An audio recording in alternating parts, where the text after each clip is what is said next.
ایک دفعہ کا ذکر ہے کہ ایک وسیع و عریض جنگل کے قریب ایک گاؤں میں مایا نام کی ایک مہربان اور خوبصورت عورت رہتی تھی۔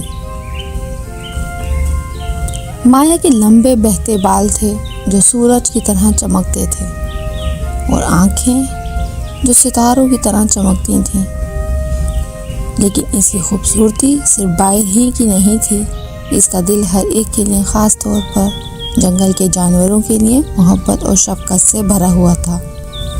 ہر صبح مایا پھل اور جڑی بوٹیاں اکٹھا کرنے جنگل کا رخ کرتی۔ وہ راستوں پر چلتے ہوئے ایک میٹھا راگ گاتی اور جانور جسے سننا پسند کرتے تھے۔ جلد ہی اس کی وہاں رہنے والی مخلوق سے دوستی ہو گئی۔ ایک دن جب مایا آم چن رہی تھی تو اس نے اپنے پیچھے سرسراہٹ کی آواز سنی۔ اس نے مڑ کر دیکھا تو ایک چھوٹا سا شرمیلا بندر درخت کے پیچھے سے جھانک رہا تھا۔ بندر پہلے تو ڈر گیا، لیکن مایا نے گرم جوشی سے مسکرا کر اسے ایک رسدار آم پیش کیا۔ ہیلو چھوٹو، کیا آپ کچھ پھل پسند کریں گے؟ مایا نے نرمی سے پوچھا۔ بندر جو بہت بھوکا تھا آم لے کر خوشی سے چہچہانے لگا۔ اس کا نام میکو تھا اور اس دن سے وہ مایا کا دوست بن گیا۔ مایا جہاں بھی جاتی وہ اس کا پیچھا کرتا تھا۔ وہ بہترین دوست بن گئے۔ جلد ہی دوسرے جانور بھی ان کے ساتھ شامل ہو گئے۔ لیلا نامی ایک خوبصورت ہرن مایا کے پاس گھومنے لگا۔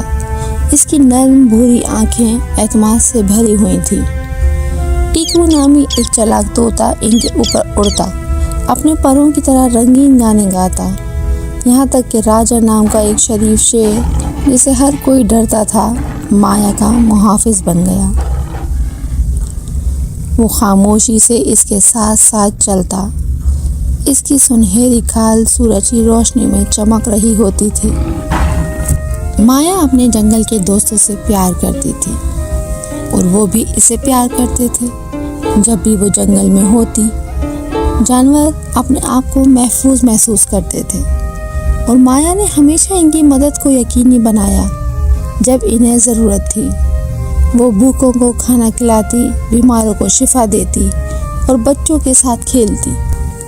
ایک شام جب سورج غروب ہو رہا تھا اور آسمان نرم گلابی ہو گیا، مایا نے کچھ غیر معمولی آواز سنی۔ یہ ہاتھی کے بچے کے رونے کی آواز تھی۔ اس نے تیزی سے آواز کا پیچھا کیا اور دیکھا کہ ایک چھوٹا ہاتھی گڑھے میں پھنسا ہے اور وہ اس سے نکلنے کی کوشش کر رہا ہے۔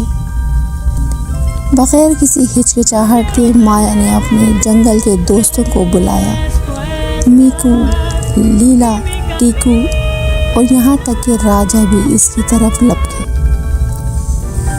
ہمیں ہاتھی کے بچے کی مدد کرنے کی ضرورت ہے، مایا نے کہا۔ جانوروں نے مل کر کام کیا۔ میکو انگور کی بیل لے آیا۔ لیلا نے ہاتھی کو تسلی دینے کے لیے نرم پتے تلاش کیے اور راجا نے گڑھے کے ارد گرد کھودنے کے لیے اپنی طاقت کا استعمال کیا۔ مایا نے بیلوں کو ایک ساتھ باندھ دیا اور ٹیکو ان کی رہنمائی کے لیے اوپر اڑ گیا۔ سب کی مدد سے ہاتھی کے بچے کو جلد ہی گڑھے سے باہر نکال لیا گیا۔ اس نے خوشی سے اظہار کیا اور مایا کو اپنی چھوٹی سونڈ سے گلے لگا لیا۔ اس دن سے جنگل کے جانور جانتے تھے کہ وہ ہمیشہ مایا پر بھروسہ کر سکتے ہیں، اور وہ جانتی تھی کہ اس کے جنگل کے دوست بھی ہمیشہ کے لیے ساتھ ہوں گے۔ ایک ساتھ انہوں نے اس بات کو یقینی بنایا کہ جنگل اپنی تمام مخلوقات کے لیے ایک خوش اور محفوظ جگہ ہے، اور اس طرح مایا اور اس کے جنگل کے دوست ہمیشہ خوشی سے رہتے تھے۔ خوشگوار ہنسی اور ایک ایسا رشتہ جو کبھی ٹوٹ نہیں سکتا۔